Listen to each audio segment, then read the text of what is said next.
All right, let's get started here. Is everyone able to hear me okay? Great. Okay, thank you so much. Good morning. I'm John Van Oudenarn, Editor-in-Chief of China Brief and China Program Manager at the Jamestown Foundation.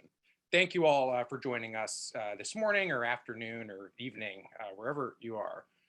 Today's webinar topic is China, Europe, and Ukraine. Last Friday, Chinese and European Union leaders held a virtual summit in which Ukraine dominated the agenda.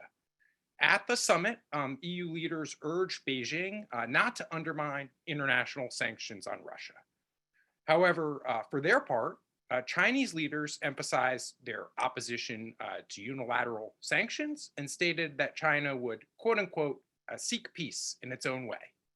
They also reiterated their conviction that the current crisis was largely stoked by regional security tensions built up by NATO enlargement and other actions by the US and European Union. Today, we'll be discussing both how the China-Europe relationship is influencing the situation in Ukraine and how the Russia-Ukraine war is becoming an increasingly consequential factor in the China-Europe relationship.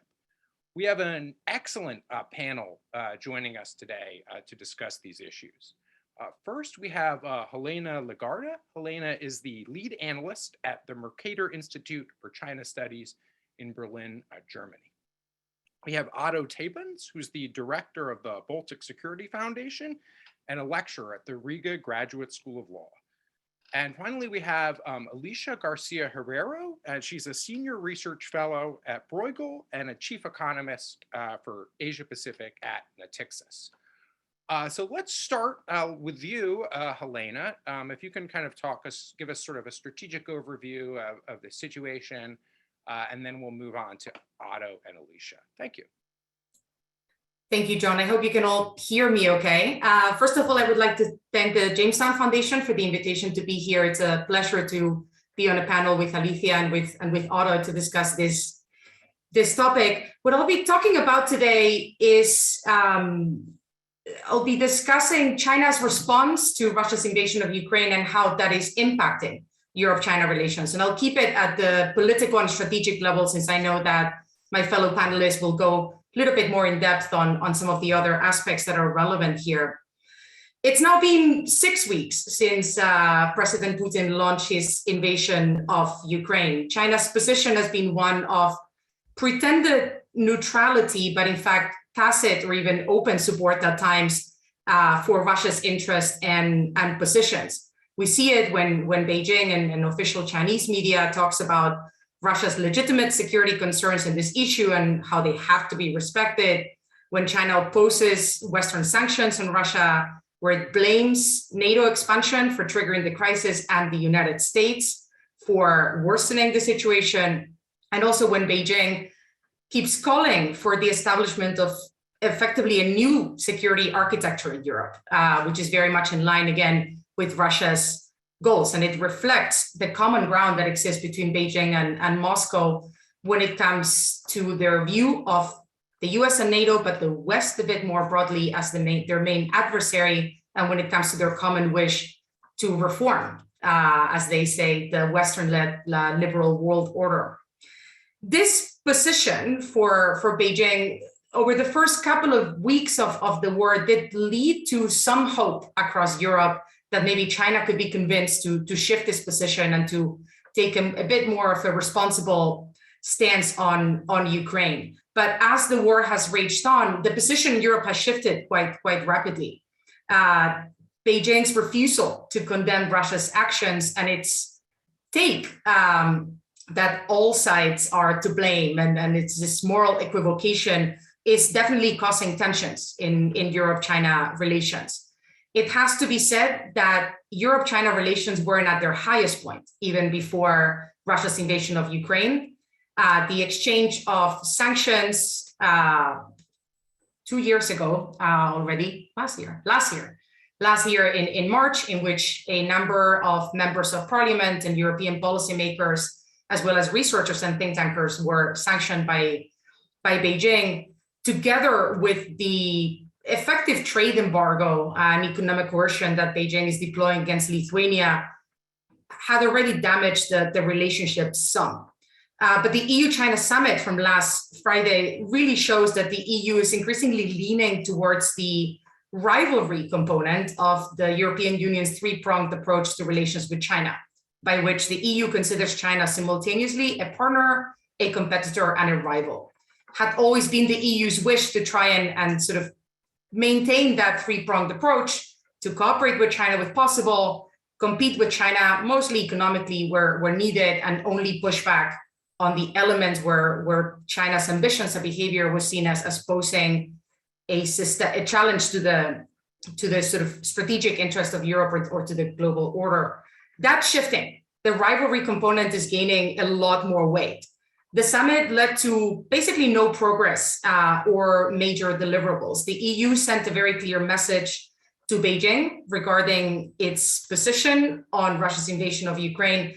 And it was also very direct in terms of outlining the potential consequences if China continues to side with Russia.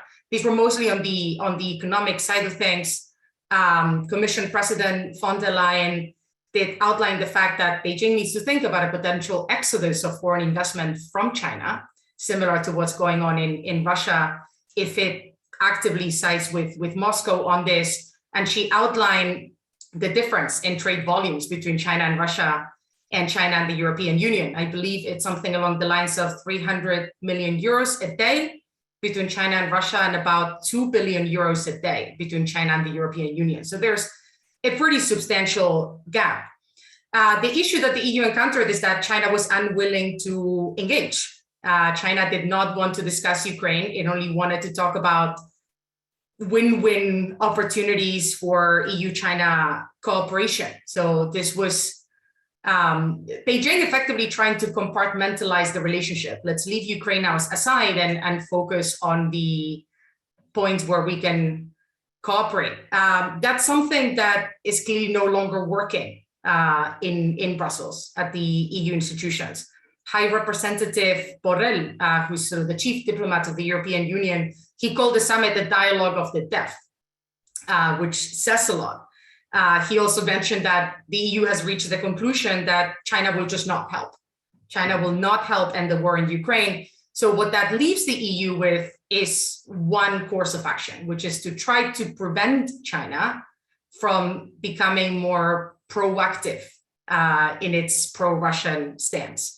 And here, material support for Russia or help for Russia to circumvent Western sanctions are sort of the two sticking points that concern Europe the most. So given that, where does this leave EU-China ties? Tensions are going to increase. They are high already, and they are going to increase, especially if the war rages on or if it escalates and Beijing is still unwilling to condemn Russia's actions. We will, however, continue to see engagement between Europe and China. I think the EU is unwilling at this point to sort of stop engaging with Beijing. One of the only clear outcomes of the EU-China summit was the restart of many of the high-level dialogues between the EU and China that have been ongoing in the past. I believe there's a high-level economic dialogue, which is now scheduled for June. And I believe the human rights dialogue is also going to be restarted.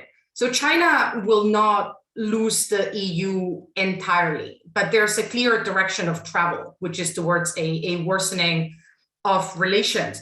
The EU is also starting to consider, and many across Europe in the member states as well, what China's global ambitions and global role and what China-Russia relations mean for Europe and for European interests. A debate is starting, and particularly here in Germany, but I believe not exclusively, about over-reliance and dependencies on China.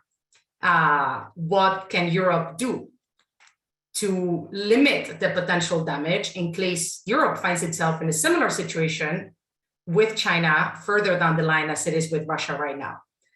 This is a debate that is very sort of tense here in Germany. As you all know, Germany is very dependent on Russian energy imports. So this issue over reliance and dependencies and what can be done is definitely gaining traction.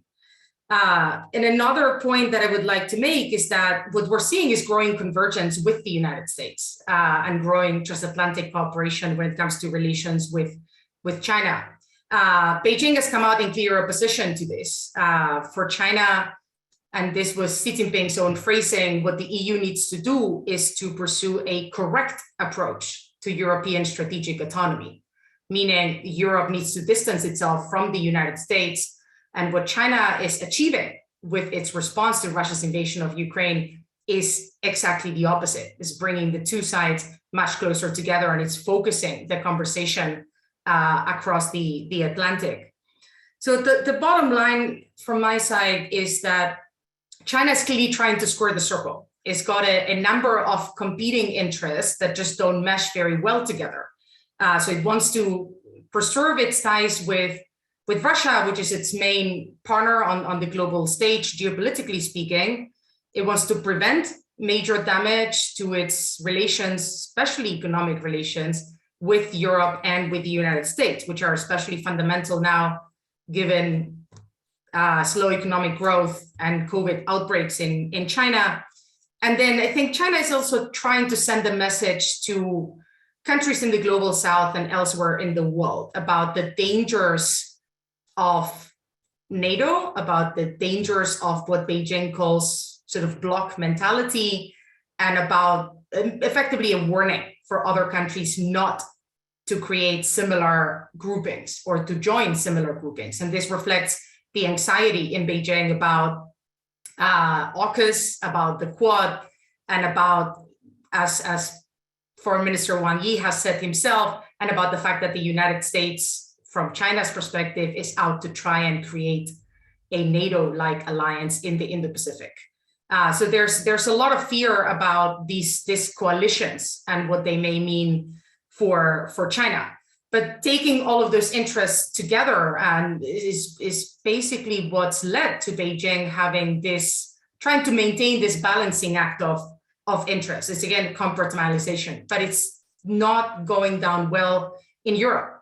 China has misread the European Union, has misread the mood, has miscalculated how existential this war feels for Europeans. And it's not just because of the geographical proximity. It's also because, again, it's an unprovoked aggression on European soil with the ultimate ambition of reshaping Europe, European security architecture, and reshaping the global order. I believe Beijing also did not expect the willingness of European countries and citizens to accept the costs of imposing sanctions on Russia. And I believe this is something that they're looking at with quite some trepidation, imagining that this could be a bit of a dry run for a potential, say, Taiwan scenario or any other conflict that involves China. I don't believe Europeans are looking at it that way, but Beijing certainly does keep that perspective in mind. For Europe, this is just not a business as usual time. And China's refusal to condemn Russia's invasion, and again, this whataboutism that we're seeing coming out of Beijing, where they try to distract attention from what's going on in Ukraine by always bringing up Iraq or Afghanistan or Syria, is souring the mood in Europe. It's something that is seen as unacceptable. If China is a responsible power and wants to be perceived as such, there's a very clear step that Beijing should take. Step number one is to condemn Russia's actions. So Beijing's calls for all sides to respect each other, for all sides to respect the UN Charter, are, again, not going down well across Europe. And this applies to Brussels and the EU institutions, but a bit more broadly. I'll finish up with just one point that has struck me from China's narrative and rhetoric around Europe's role in the war. And it's the fact that Chinese official media and sort of Chinese propaganda tends to deny the EU agency. It always presents Europe as following the United States, having been pressured into taking this stance on against Russia by the United States. It's being pressured by the United States to shift its approach to China. That's of course not the reality. Europe has come to this position effectively forced by China. And I think that's important to consider. Europe would have been quite happy and was quite happy for quite some time to try and maintain this three-pronged approach and maintain some sort of cooperation with Beijing. Beijing, through its actions, again, the sanctions from last year, the economic coercion against Lithuania, its response to the invasion of Ukraine, is achieving exactly the opposite of what it wanted to achieve. It's unifying the European Union, it's unifying Europe and the US, and it's leading to a fairly rapid shift in Europe's view of an approach towards China. So that's something that I believe we're going to see going forward, growing tensions and rocky times ahead for Europe-China relations. Thank you. Thanks, Elena, for that excellent overview of what is, I think, a deeply strained relationship. And I really appreciated your point at the end about European agency. It's kind of interesting how China sort of echoes some of the Russian beliefs, right? That there are really only three powers in the world with agency, right? China, the US, and Russia. And of course, we know that's not the reality of international politics. We're now going to zoom in a little bit here, and we're going to go to Otto, who's going to talk us through the response by some of the countries on Russia's periphery to China's role in the Ukraine crisis. And of course, we'll go into this recognizing that the response among these countries has not been monolithic, right? And it depends on the country. And Helena mentioned Lithuania, which was obviously, had some significant baggage with China ahead of the Ukraine war, and already some other issues. So Otto, let's go over to you, if you can kind of overview that situation for us. Thanks. Thank you very much, John. Thank you very much for Ms. Lagarde's introduction and the greater strategic scope of this issue.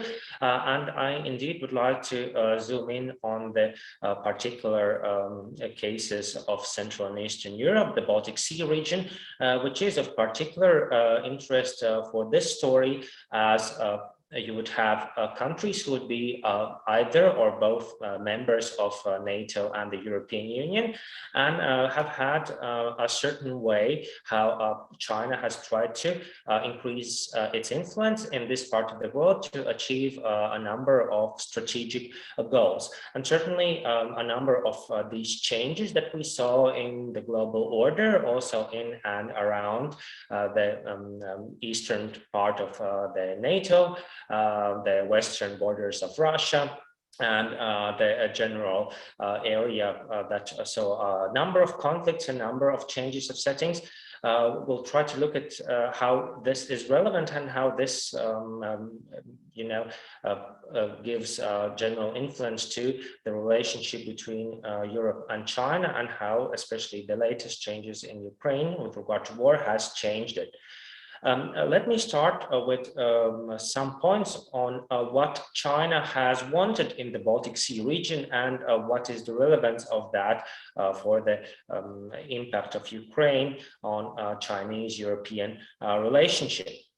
First of all, as with regard to other European states, the One China policy quest had dominated the Chinese interest in this region and has dominated bilateral relations up until 1995, when last of the outstanding issues with regard to the view on Taiwan were resolved. And also the trade and academic links that we were able to see by that time were mostly there to make sure that this acceptance of One China policy would stick. So that was the primary goal, and that was in many ways achieved. The second objective, of course, was to have friends in Brussels, because between 1995 and 2007, you saw the accession of several countries of the region, starting with Finland's accession to European Union, ending to Romania and Bulgaria joining NATO. So you had an increased number of players in the transatlantic area. And it certainly was the perception in Beijing that it would be easier to gain influence in the relatively smaller nations that were also undergoing transformation. So that was also something that was important and shaped the Chinese policy at that time. The third point was, of course, associated with the global financial crisis, where the additional Chinese interest in the region was motivated by augmenting their economic buoyancy by expanding and diversifying the markets to make sure that the Chinese growth is as consistent as they would like to be. Whether we may believe the official statistics is one thing, but certainly the increased interest could explain this wish by the Chinese government to keep the growth going. And certainly there was this opportunity in Central and Eastern Europe. The fourth point here, especially since 2011, the American pivot to Asia was to prevent the Americans from having full Euro-Atlantic support against certain Chinese policies and actions. And that was certainly something that China could play with, because both NATO and EU security policy would require unanimity. And if you would be able to water down the response or the willingness to respond in one or several countries, then of course the response of these organizations would be rather different. And these are the goals that China had wanted to achieve through their presence in the region. And let me also comment now with regard to some of the issues that have come up with regard to these points following the Russian war against Ukraine. On the one hand, we could see some connections between the general approach to how we view China in the transatlantic area and how this may have affected these events. For example, there would be some analysts that would argue that the American pivot to Asia and the reset of relationship with Russia as proposed by the Obama administration led the Kremlin to believe partially that if they would make a move against Ukraine, that would certainly not be a #1 priority for the Americans or perhaps some in the transatlantic community. So as Helena talked about misreading, so this could also perhaps be a case where we could see both these Chinese and Russian perspectives as we see about those moves that we do in the transatlantic community. And then if we look more on the European side, it could be the case that one of the more apparent results of this conflict could be their relationship with Taiwan, which had significantly warmed up, especially as there was not so much willingness to stand down. There were a number of opportunities that European countries wanted to use, and they did not accept the way how China reacted, and also the way how China talked about it. Here, if we talk about misreading Europe in this case, I think it is indeed a problem and something that has affected China's playing hand quite badly, because a number of the crises that we saw in the region gave Beijing a number of good opportunities to increase its influence, both in absolute terms and also relatively, if we look in contrast to Russia. At the same time, we could see perhaps two reasons why those opportunities did not go through as they planned. On the one hand, it could be on this general strategic level, the interpretation of history. As we can see in the rhetorics now, we could see that Beijing would follow the argumentation of Russia in some regards, in the way how they look at these conflicts or issues should or should not be managed. At the same time, here we can also look at the specifics of the Baltic case and the way how the Baltic history is viewed by Russia. We know that that is a major problem in the Baltic and Russian relationship, the general relationship between Central and Eastern Europe and Russia, on the way how we interpret what we would call here occupation and what they would call liberation, specifically what we talk about the event, what happened when Nazism was defeated, something that we appreciate across the aisle. We have heard reports that, for example, the Chinese leadership has compared the Baltic case with that of Hong Kong and argued that, look, the Baltic states in the Soviet Union were among the most developed nations and still they wanted to go away. And so if we would apply the same analogy to Hong Kong, then whatever quality of life could be provided by the government in Beijing, that would perhaps not prevent Hong Kong from still speaking out, protesting and questioning certain actions what Beijing does. And I think this, what I would call rather Soviet interpretation of the Baltic history is something that does not allow China to read Europe as good as it could. Another problem is also on the tactical level. If we look at the information that China is getting, on the one hand, we do know that in many regards, the People's Republic is rather better in preparing. There is not this, let's say, a cliche that, for example, the Baltic states is a monolith or the Central Eastern Europe is monolith. They do teach the Latvian, Lithuanian, and Estonian languages separately for their foreign policy specialists. They do have a lot of in-depth studies so that at least you know, in the capital city, they would be well equipped to understand what is happening in a nuanced level. At the same time, we have had situations where a number of Chinese diplomats who actually serve here would be limited to just knowing English or knowing Russian and understanding that. You could see that why, for example, some of the information that goes back to Beijing is not the best information that you could do, because that is certainly not enough to, let's say, understand what is going on, not even mentioning, let's say, high quality intelligence, if they would want to rely on that in planning their policy for Europe.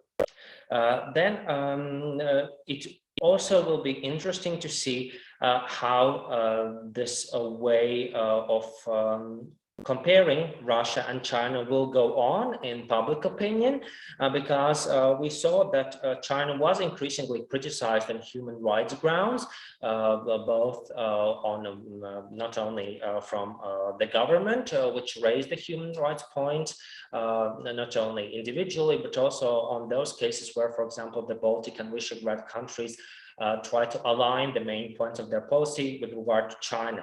As we have saw, that is also an issue that is of concern to the general public. On the one hand, it is the matter of the communist heritage, which is something that resonates among the oldest generation.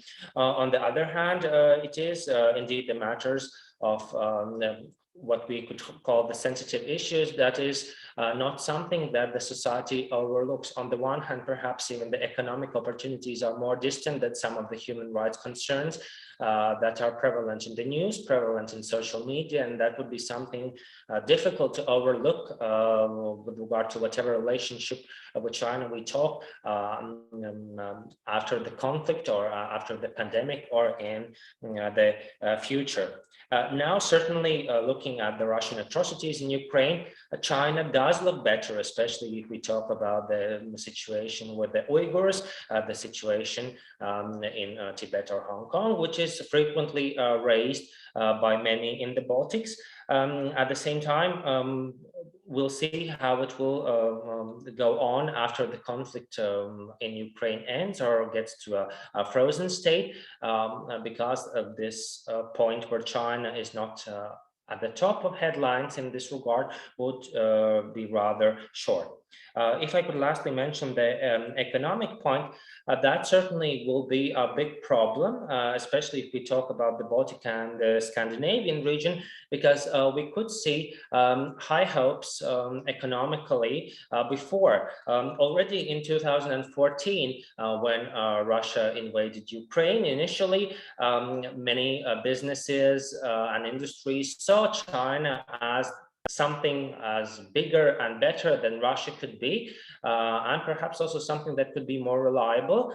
At the same time, we saw that these hopes were not answered, and in many regards, some other Asian markets turned out to be even better than the Chinese one. For example, if we talk about the fish industries, which used to be among the significant industries in Latvia, this wish to expand in China did not serve the companies well, and they found a 10 times bigger market in Japan, even though the market in Japan is already 10 times smaller than it is in China. So I think this naivety and idealism has been lost in many regards.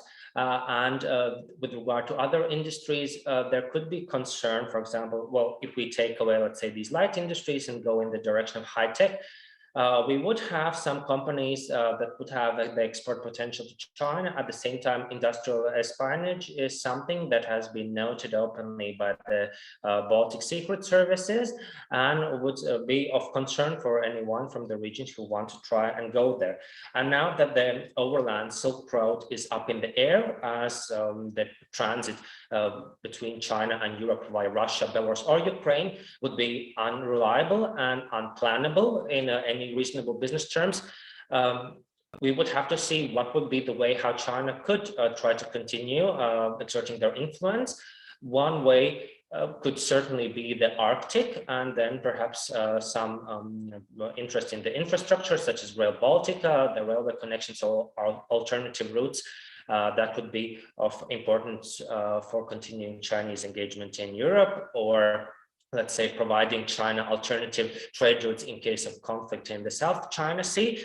On the other hand, it could be Central Asia and Iran and Turkey. So we perhaps could see a bigger interest of China trying to secure those alternative routes and contributing to getting back perhaps Iran out of isolation, so as to deal with the situation where all those investments in the connections that would include Russia and Belarus to reach Europe are now unusable, and that would certainly would do no help for their long-term strategy. Thanks, Otto. Very good overview. I actually hadn't heard of that comparison between the Baltic states and Hong Kong by Chinese analysts, but that's somewhat ominous. All right, let's now turn to Alicia, who's going to talk us through the economic dynamics of the China-European relationship. And as Helena had kind of previewed, right, this is an area where there is an immense amount of trade and investment, and it's also maybe an area where Europe may have some leverage vis-a-vis China. So Alicia, over to you. Thank you. Well, thanks very much for the invitation. It's a pleasure to be here. It's, however, not such a pleasure to be the third to speak, because most of the best ideas have already been uttered, and therefore it's going to be very hard for me, but I'm going to give it a try. So I'm first going to look into the summit as such, and Elena already went through a lot, but I want to kind of make it more, perhaps more like a theater of what that really was, because I think it's been quite a special summit in terms of the disenchantment of it all. And that's the first thing I'm going to do. The second one is a realization as a European, and I quite agree that China has misread Europe, but let me tell you, Europe has certainly misread China for quite some time, and I want to go through that. And then I want to talk a little bit about other mistakes made by Europe, not only misreading China, but also this weird thing of NATO versus the EU, and that kind of complicated web of differences, let alone the accession. Yeah, I mean, we forget, but part of the problem is our accession process that is so weird, and some countries need to wait forever, and that's how we end up partially. I mean, I'm not saying that that's that we are to be blamed for what's happening, but of course we do have an issue there. And then what's happening with the rest of the world, because this seems like US, China, EU, but lots of others are there, and I think we need to focus on them, and I don't think we're doing that. And Taiwan for a minute, and then all of this wrapped up by China's economic situation, which is indeed what might actually tilt the balance in a direction that might be more positive for this Europe that continues to make mistakes, but somehow this time around might be lucky, because the situation, the economic situation in China is just dramatic in my view. So let me start with the time allowed. And so this dialogue of the death and Josep Borrell, like literally, like indeed very upset in my view. You could sense other people very upset about this realization that not only China was not going to help, but China was part of the problem. and why that again, that very emotional reaction in my view, because Borrell, but maybe others in Europe, I just heard Borrell, but I'm sure many others said the same thing, wanted China to be the mediator.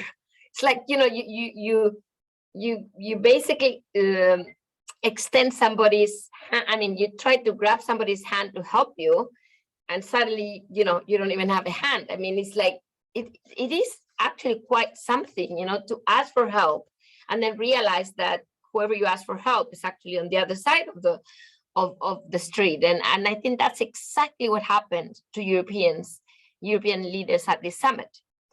Not that frankly, many did not warn them that China could not be a mediator, but the reality is that they still held that view for quite some time. And I think the last thing that I think Elena did mention, maybe the one and only, because she really covered the topic very well, is that I think Xi Jinping himself, I don't think this was Li Keqiang, told the European leaders, this is a European crisis once again. Like, this is your problem. I mean, you are the troublemaker again.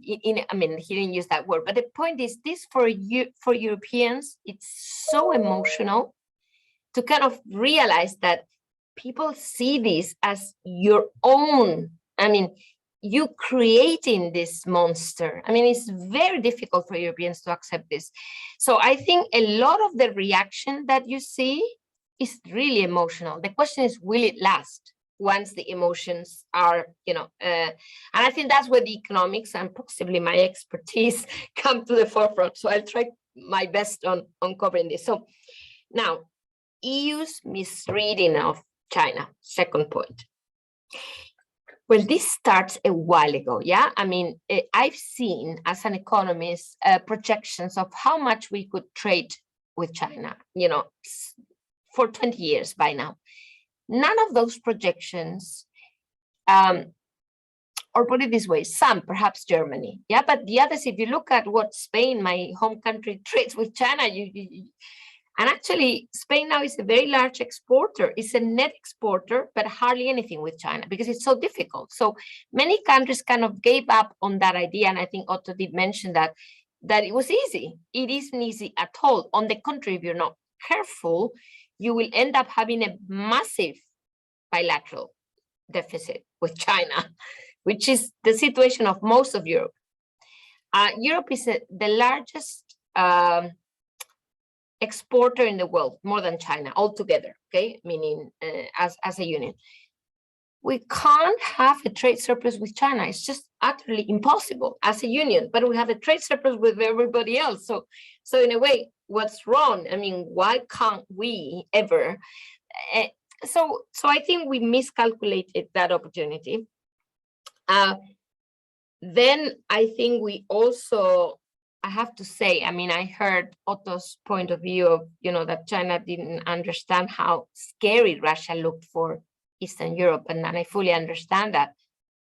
But let's not forget that for a long time, Eastern Europe, but also the Balkans, did believe in this 17 plus 1, 18 plus, I mean, with Greece 18 plus 1, then Lithuania left 17 by 1. But so there was this idea that China had nothing to do.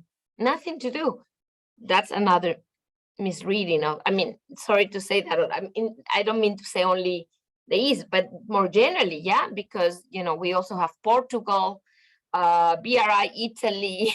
So it's not about East and West. I mean, we all misread it. And then the strategic autonomy. I realized early in the game that China loved this concept, strategic autonomy. Every time I had a meeting at the, China embassy in Brussels, or it was always, how is your strategic autonomy going? And I could never figure why this was so important, because for me, autonomy meant Europe is going to be stronger, But the whole idea was Europe is going to kind of move away from the US, which was the whole idea behind the reading of strategic autonomy. And I think, as Elena mentioned, this is in shatters, because first, I don't think we can claim after Ukraine that we can be strategic autonomous if we don't have even an army with what is going on in the world. I mean, and secondly, if we still claim we certainly are going to keep the transatlantic alliance. So in a way, it kind of, but we were naive to believe that that was something that China was supporting for the sake of Europe. And I could go on and on as to why we misread China, but this would take me too long, so I'm going to stop here. But I want to go back to this idea of our own miscalculations or poor design, of what the EU really is about. So again, I mean, as I said, second time I say this, I don't know why. Being from Spain, I still remember when I was a young lady. Spain entered the EU in 1986. Elena probably was a kid, so she might not remember. But anyway, I still remember this referendum. So Spain was, quote unquote, forced to join NATO first and then the EU. Without joining NATO, we couldn't be part of the EU. And because we had a socialist government, they had to go to a referendum that they nearly lost, which would have been a catastrophe. But the point is, we lost it. That, I mean, the idea of security economics, like you can't just have, and we lost it. And I think that's a big issue, because, you now have a very kind of weird map, if I may say. And if you add the accession process, again, I lived through the accession process of countries like, the Baltics, but many more in a huge group at the time when I was at the European Central Bank. And I still remember, very different countries with very different problems. But the whole idea is they all need to get in. I mean, this is Europe. We owe them this, this is the war. I mean, we had these very strong feelings about, we lost it. We forgot about this. How could we forget about the origin of what we are? But we did. And that's when we stopped accession, because we found it too difficult. I mean, to be frank, we also had Turkey asking for, so it became too big to be absorbed, and we had issues absorbing so many countries. So point is, we didn't finish our project. You see it with, it's maybe never ending, but the point is, so we made strategic mistakes, which now allow China to, to me, to have the luxury of saying, your clubs. But what do you mean your clubs? We had clubs before you even were there, not there as a civilization, but as a voice, in this issue. So, I think we made all of those mistakes of looking very imperfect, let me use that word, economically, politically, and as a union. And I think that's where we are, where we are. Now, let me, final word Taiwan and then move into economic situation. I hope I'm not too long. It'll take me 2 minutes because actually the Taiwan issue only requires a minute. I'm now in Taipei as we speak. And I think what I want to say is that how come, I mean, did I hear correctly? Maybe it's my, like I'm dreaming, but at some point, Wang Yi mentioned that China was Ukraine. I mean, and the idea being that if we were defending sovereignty of Ukraine in the way we were, what about China's sovereignty? I mean, I'm not going to get into the thorny issue of Taiwan in that sense, but what I'm saying is, are we seeing this game or are we missing it?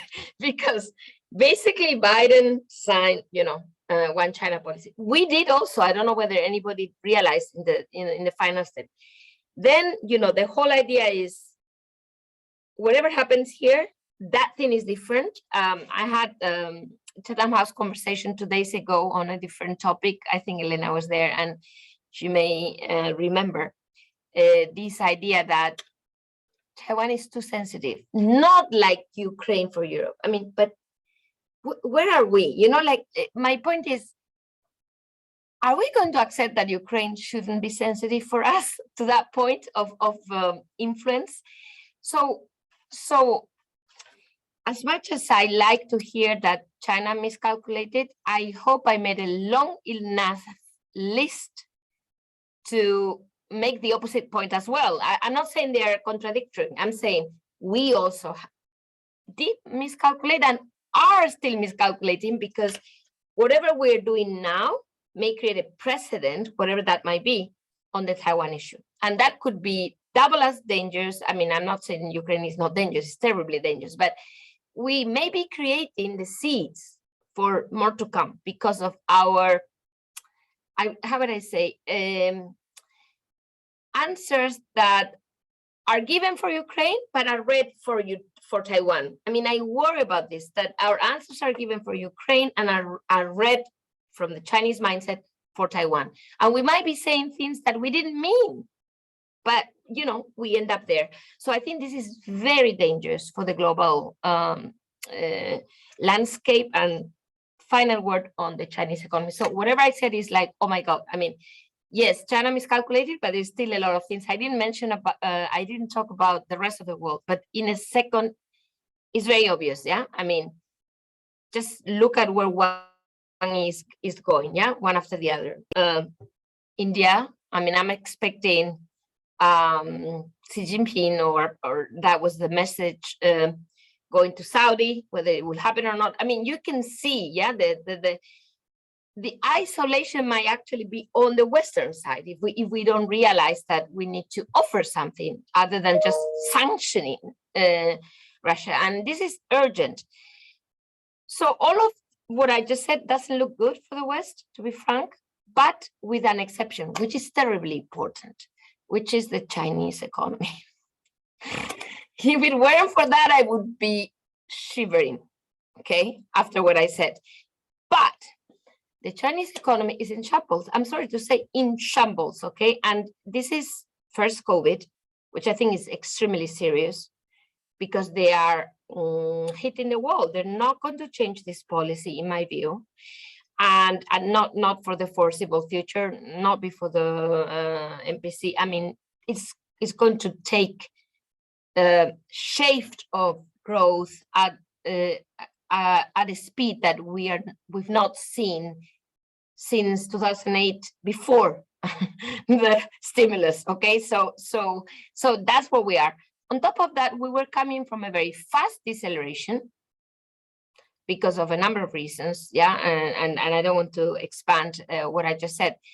So China is not in the mood, put it this way, economically speaking, to have all of these fronts, Russia, Europe that is moving away. It's just not the time. And when things happen at the wrong time, you can make many more mistakes, not only miscalculation, but outright active mistakes, which are worse than miscalculating. So I think that's where we are, and I want to keep keep it short. I'm not sure I was very short, but there you go. I finished here. No, thank you so much. A lot to think about there, and that's a great point at the end there about the timing for China, and this being a particularly inconvenient time for any sort of foreign flare-ups, right? Anyone that's been monitoring the situation in Shanghai, will be aware of that. And then also this being, of course, a pivotal political year for China with the Party Congress coming up this fall. Let's open things up a little bit. We've got a good audience, so I would encourage everyone to type their questions into the chat box, or raise your hand if you want to actually ask a question in person. I will kind of take moderator's prerogative here and ask the first question. I think both Alicia and Otto talked a little bit about the, I guess now 16+1, and the sort of issue of that, and then Central and Eastern European engagement with China, and then I would say from the Central and Eastern European side, they've kind of pointed out that Germany and France have these very extensive and pretty privileged bilateral relationships with China. If we look at, for example, Chancellor Merkel, I believe, met with Chinese leaders over 30 times, right, which is not going to happen for any of the 16+1 countries. So anyway, a very long way of asking, how important is unity on China for Europe? Because we've seen, that unity on Russia appears to be very important, and it has allowed sort of, I would say from a US perspective, some pretty remarkable shifts. So how important is unity on China, and how possible is it? I guess, Helena, maybe we can start with you and then move to Otto and Alicia. Thanks, John. That's a good question. I think the first thing to be said, how important is unity on China? Absolutely fundamental. Without unity on China and the division of approach that we've seen so far, we're going nowhere. We're going exactly to where Alicia, to the situation that Alicia was describing, where many countries in the EU, up until very recently, we're still talking about trying to achieve change in China and convergence with China through trade. This is a very German approach, Wandel durch Handel, change through trade. And sort of the attempt to effectively ignore any security or geopolitical issues and challenges that popped up when it came to China, simply to maintain those economic ties. So with lack of unity, we are going to hit the wall fairly quickly. So it's absolutely fundamental. How possible is it? We've seen movement, and this has to be said. Over the last few years, the EU has reached a level of consensus on China that is much higher than I think it has been in the past, which is what we've seen also the EU come up with a number of instruments and sort of policy initiatives that are not exclusively about China, but that were triggered partly by China. We can think back to, again, the strategic outlook on China from 2019, where this three-pronged approach was introduced, the Indo-Pacific strategy that the EU introduced last year.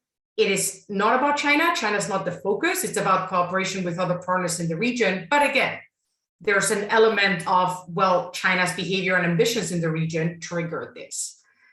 There's an anti-coercion instrument that the EU is working on. There's the foreign investment screening mechanism that was also partly triggered by China. So there's a lot more consensus about the fact that China poses challenges to the European Union. There's no clear agreement that holds across the board on what the EU should do about it. And that's where we encounter issues sometimes. And it's not just Central and Eastern European countries that block certain initiatives. Germany has been a bit of a stumbling block during certain discussions. Hungary has long been a stumbling block as well. within the EU. But again, there's a wide range of issues and different countries that sort of become difficult negotiating partners. I mean, the EU, again, 27 member states, each of them, after all, having their own national interests. And it can't be forgotten that in terms of foreign policy and defense policy, the EU has very little competence. That's the member states. So that's at the national level. So everything has to be agreed upon and everything has to be reached by consensus. So do I think that we're going to get to absolute consensus and unity on China policy? Not immediately, no. I think there's too many differences of opinion and approach. But again, I think we're making progress. I think we've reached at least a common understanding of the fact that China is not just a big market with economic opportunities. And we're sort of moving in the right direction. But it is going to take some time if we ever get there.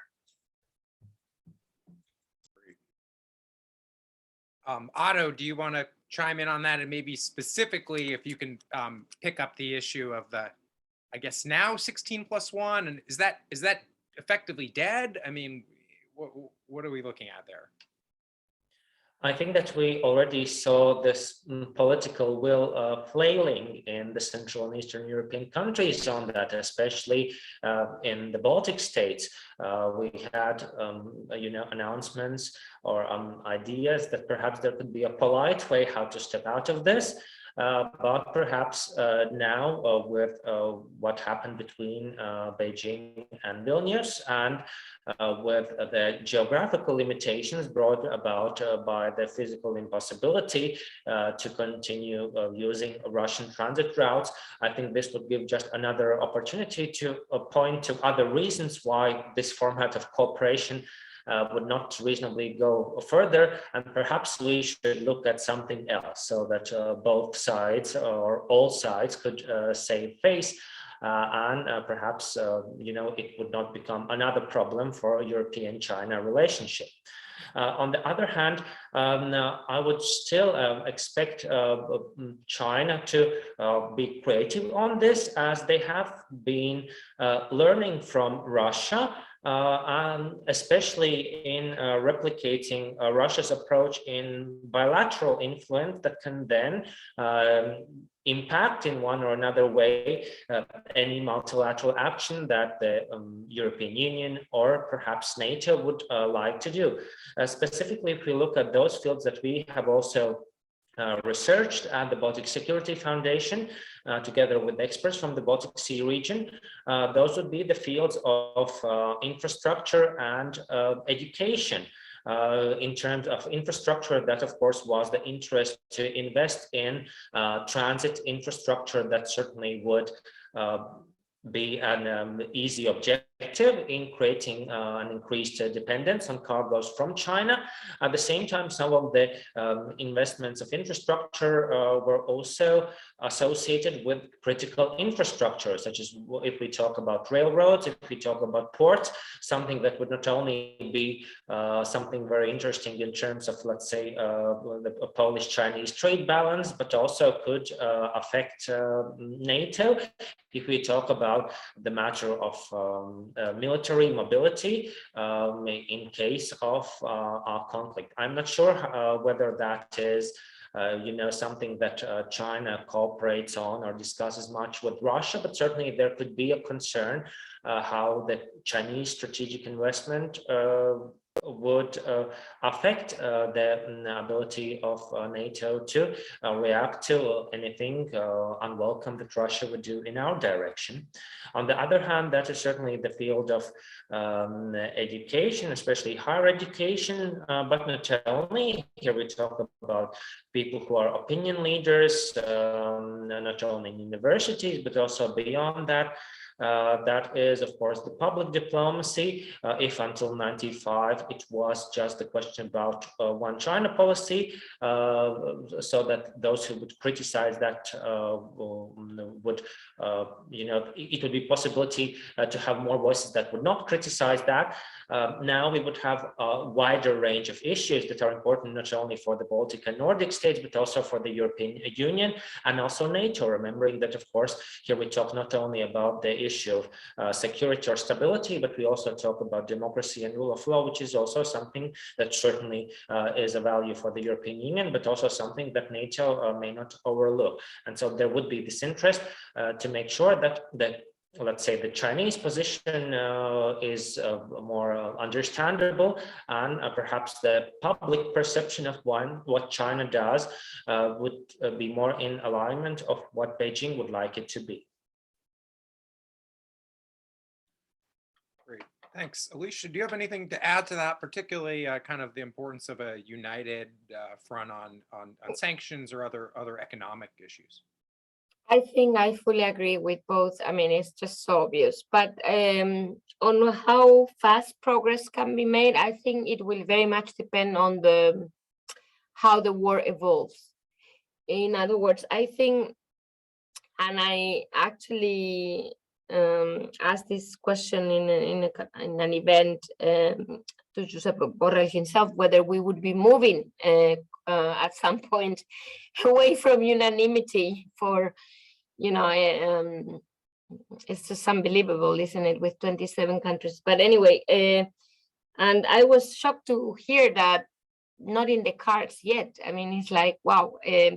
But, you know, I think Ukraine can change many things, because if there is a sense that because of that, we can't move forward on something essential, I think the pressure will mount, and then things can, you know, there can be a virtuous circle of change faster than what Elena was hinting at, which is my view too.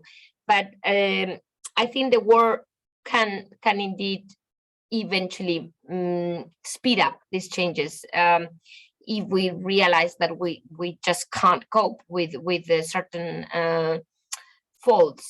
faulty designs such as unanimity on external policies. Indeed. Great. Thank you. All right, I'm going to go to our final question here, which is from one of our audience members, Jean Li, and we're going to make this even more complicated by bringing in India here. So Jean is picking up on your point, Alicia, about the West actually being the one that is isolated. And I know there's been some anxiety in Washington about about China and Russia's courtship of India and India's independent stance on the Ukraine war. What is Europe's reaction to India's position? And does Europe have sort of a concrete plan for how to engage India? I don't know if anyone wants to pick that up.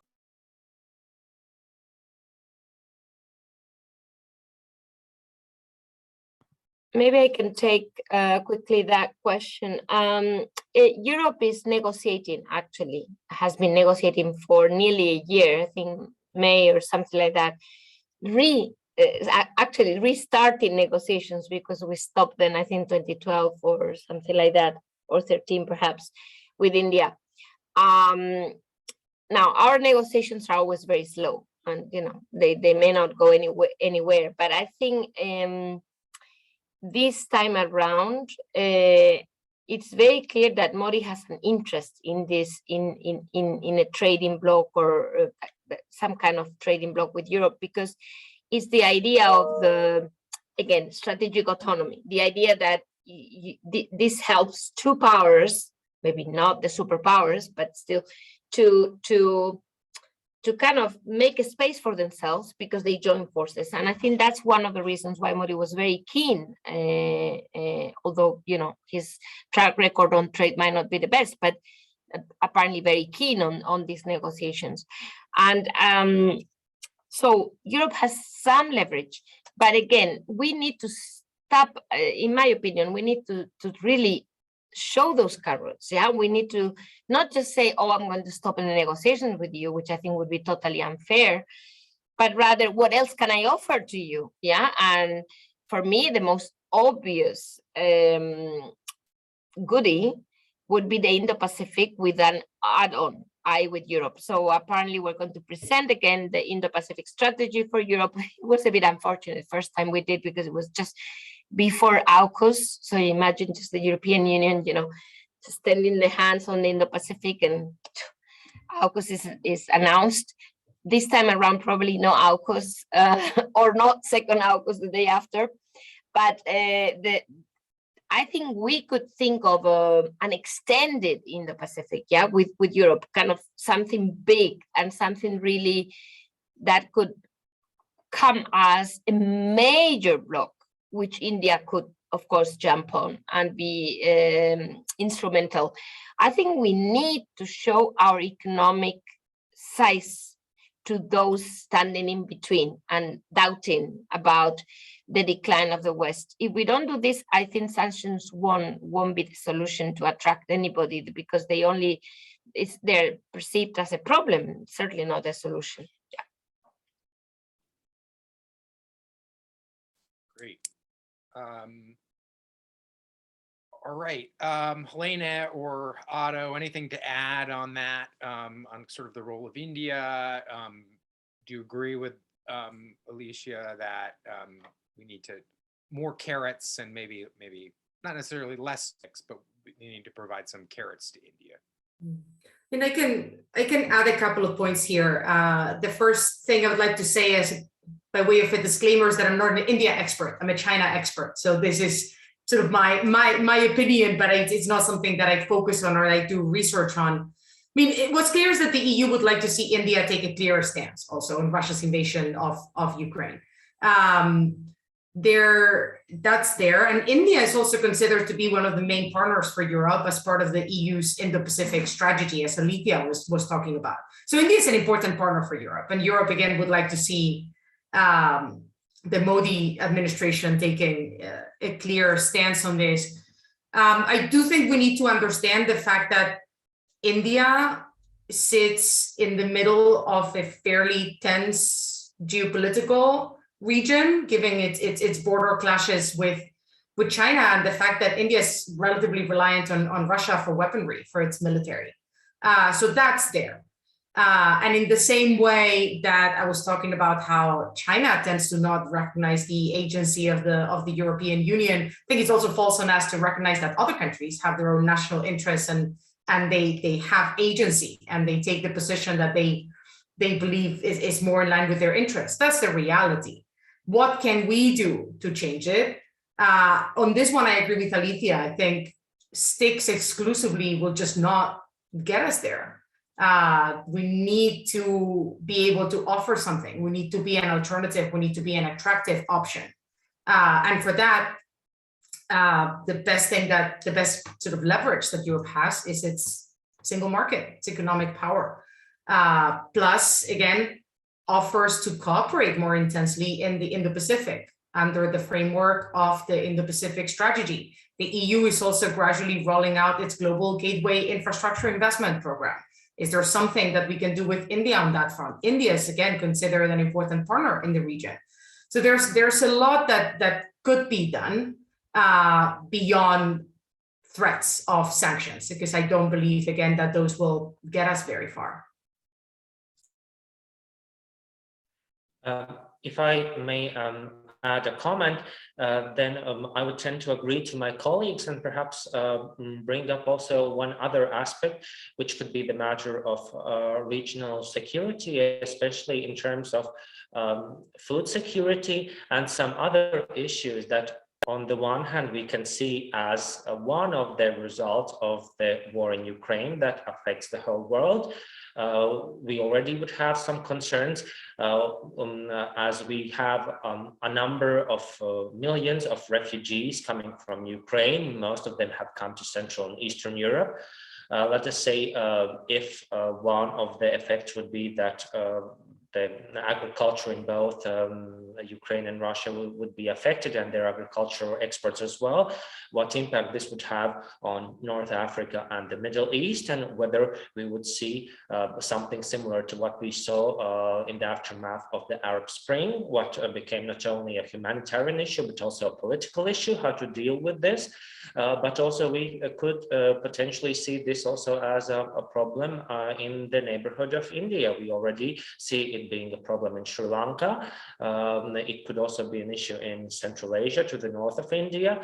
Well, perhaps the Central and Eastern Europe would not be the first choice of people from India to go to and claim asylum to, but we already have, for example, thousands of students from India, from Sri Lanka, who study here. For example, they study medicine, they study other subjects, and it could be the question if, for example, we already have people from India, people from Sri Lanka in our countries, then perhaps if we do not cooperate and let go some of the issues that we could resolve only by working together, then I could see several points that could later on become a headache. And perhaps this carrot approach also in these softer security issues would also something that we have to keep in mind in addition to geopolitics. Yeah, it's a great point, and I think something we all need to kind of keep in mind. It sounds like we can almost, well, it doesn't sound like we can certainly have another panel on India's role in all this. And the last kind of point that I would make is there are some interesting parallels between China's diplomacy with Europe and with India, in that China's tried to disaggregate the Ukraine crisis from the broader relationship. Same thing with India, right? They've tried to keep the border issue separate from the broader Sino-Indian relationship. And in my sense, kind of the response to that in Delhi has been somewhat lukewarm. So anyway, I think this kind of testifies to sort of what a broad ranging and global topic this is. And Otto, you talked about some of the externalities, the impact on food and energy security that could be immense in scope. I want to thank all of you for taking your time to share your insights with our audience. This discussion will be available on YouTube afterwards, and you can look at all of our events on jamestown.org and on China Brief. Actually, Alicia just wrote a good piece on the sanctions response, the sanctions issue for between China and Europe. So thank you all for taking time to speak with us today, and I hope to engage with you all again on these issues soon.